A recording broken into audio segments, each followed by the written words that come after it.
حضرت حسین رضی اللہ عنہ ہجرت کے چوتھے سال 5 شعبان کو مدینہ طیبہ میں پیدا ہوئے اور 10 محرم 61 ہجری میں 55 سال کی عمر میں آپ کا انتقال ہوا اور شہید کیے گئے۔ حضور اکرم صلی اللہ علیہ وسلم نے کھجور چبا کر اس کا رس ان کے منہ میں ڈالا اور کان میں اذان دی اور ان کے لیے دعا فرمائی اور حسین نام رکھا۔ 7ویں روز سرکار دو عالم صلی اللہ علیہ وسلم نے عقیقہ کیا۔ آپ رضی اللہ عنہ بچپن ہی سے شجاع، دلیر اور بہادر تھے۔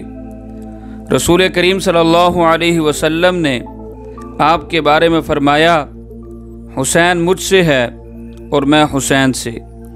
یا اللہ، جو حسین کو محبوب رکھے تو اسے محبوب رکھ، اور جو چاہے کہ اہل جنت میں سے کسی کو دیکھے، یا یہ فرمایا کہ نوجوان اہل جنت کے سردار کو دیکھے، وہ حسین بن علی کو دیکھ لے۔ حضرت ابو ہریرہ رضی اللہ تعالیٰ عنہ فرماتے ہیں کہ ایک مرتبہ رسول کریم صلی اللہ علیہ وسلم مسجد میں تشریف رکھتے تھے۔ فرمایا، وہ شوخ لڑکا کہاں ہے؟ یعنی حسین رضی اللہ عنہ۔ تو حضرت حسین رضی اللہ عنہ آئے، آپ کی گود میں گر پڑے تو رسول کریم صلی اللہ علیہ وسلم کی داڑھی میں انگلیاں ڈالنے لگے۔ آپ صلی اللہ علیہ وسلم نے حسین کے منہ پر بوسہ دیا اور فرمایا، یا اللہ، میں حسین سے محبت کرتا ہوں اور آپ بھی اس سے محبت کریں، اور اس شخص سے بھی جو حسین سے محبت کرے۔ ایک روز ابن عمر رضی اللہ عنہما کعبہ کے سائے میں بیٹھے ہوئے تھے۔ دیکھا کہ حضرت حسین رضی اللہ عنہ سامنے سے آ رہے ہیں۔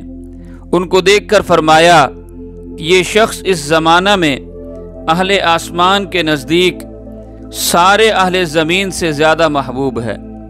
حضرت حسین رضی اللہ عنہ نہایت سخی، لوگوں کی امداد میں اپنے جان و مال پیش کرنے والے تھے، اور فرمایا کرتے تھے کہ اللہ کے لیے کسی کی حاجت پوری کرنا میں اپنے 1 مہینہ کے اعتکاف سے بہتر سمجھتا ہوں۔